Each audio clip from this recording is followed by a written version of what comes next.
In this video, I'm going to show you how to open comments on X, formerly known as Twitter, in just a few easy steps. This is a simple trick, but a lot of people get it wrong because they click the wrong button and end up opening the reply box instead of the full comment thread. So if you want to read replies on a post the right way, stay tuned.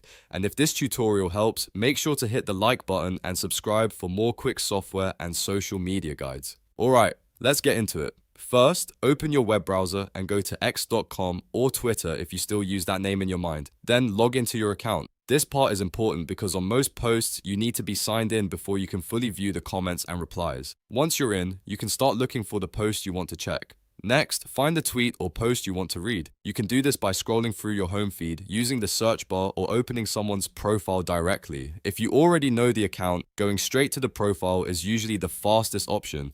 Once you see the post, don't click too quickly because this is where most people make a mistake. To open the comments, click anywhere on the blank space of the tweet or click the timestamp like the 2H or 15me label. That will open the full post and show the reply thread underneath it. This is the correct way to view comments on X. Now here's the important part. Do not click the chat bubble icon unless you want to write your own reply. That icon opens the reply box, not the comments thread. If your goal is just to read what other people are saying, you want to click the tweet itself or the time label instead.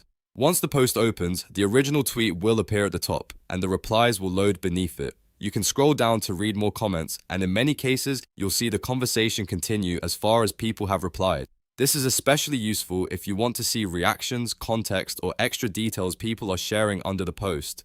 If the comments still don't appear, make sure the account isn't private or restricted, and try refreshing the page. Also, some posts may have limited replies depending on the account's privacy settings or moderation settings, but for most public posts, this method works perfectly. So to recap, log into X, find the post, click the tweet or timestamp instead of the reply icon, and then read the comments below. That's all there is to it. If this video helped you, please give it a thumbs up and subscribe to the channel for more easy step-by-step tutorials. Thanks for watching, and I'll see you in the next one.